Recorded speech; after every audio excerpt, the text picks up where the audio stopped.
Hi అందరికీ! ఈరోజు నా స్టైల్‌లో మటన్ కర్రీ ఎలా చేయాలో చూద్దాం. అందుకోసం ముందైతే స్టవ్ మీద ఒక ప్యాన్ పెట్టుకొని కొద్దిగా ధనియాలు, కొన్ని పుట్నాలు, కొన్ని మిరియాలు, కొద్దిగా జీలకర్ర వేసుకోవాలి. ఆ తర్వాత ఇందులోనే కొన్ని మసాలాలన్నీ వేసుకొని బాగా వేయించుకోవాలి.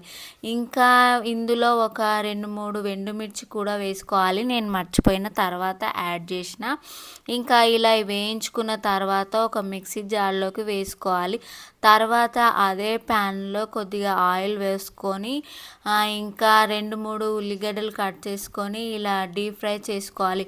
మనం బిర్యానీలోకి ఎలా డీప్ ఫ్రై చేసుకుంటామో అలా బ్రౌన్ కలర్ వచ్చేంత వరకు బాగా అయితే డీప్ ఫ్రై చేసుకోవాలి. ఇలా చేసుకొని ఈ ఆనియన్ అంతా ఒక ప్లేట్లో పక్కన ఉంచుకోవాలి. ఆ తర్వాత మనం వేయించి పెట్టుకున్న మసాలాలన్నీ బాగా మెత్తగా ఇలా పొడి చేసి పెట్టుకోవాలి.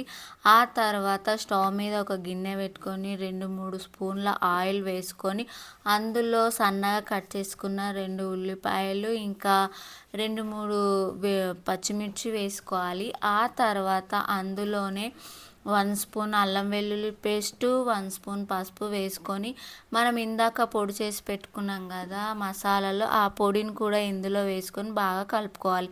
ఆ తర్వాత మనం కడిగి పక్కనుంచుకున్న మటన్ వేసుకొని బాగా కలుపుకోవాలి. అందులో ఒక 1 స్పూన్ సాల్ట్ వేసి కలుపుకొని ఇంకా అందులోనే మనం సన్నగా కట్ చేసుకున్న టమాటాలు వేసుకోవాలి. ఆ తర్వాత దీన్ని మూత పెట్టేసి ఒక 5 మినిట్స్ వదిలేయాలి. ఇంకా నెక్స్ట్ మిక్సీ జార్లో కొద్దిగా పెరుగు, 2, 3 వెల్లుల్లి రెబ్బలు, ఇంకా మనం ఫ్రై చేసి పెట్టుకున్న ఆనియన్ బాగా పేస్ట్ చేసుకోవాలి. ఇలా పేస్ట్ చేసుకున్న తర్వాత మటన్లో వేసి బాగా కలుపుకోవాలి. బాగా కలుపుకున్న తర్వాత ఇందులోనే మన టేస్ట్కి తగ్గ కారం వేసుకోవాలి.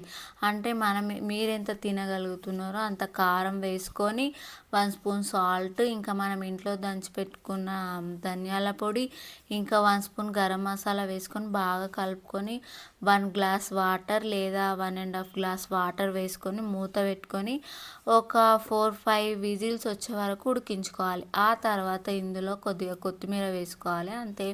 ఇంకా నెక్స్ట్ మన ముక్కలు ఎలా ఉడికినాయో చూద్దాం. బాగా మెత్తగా ఉడికినాయి.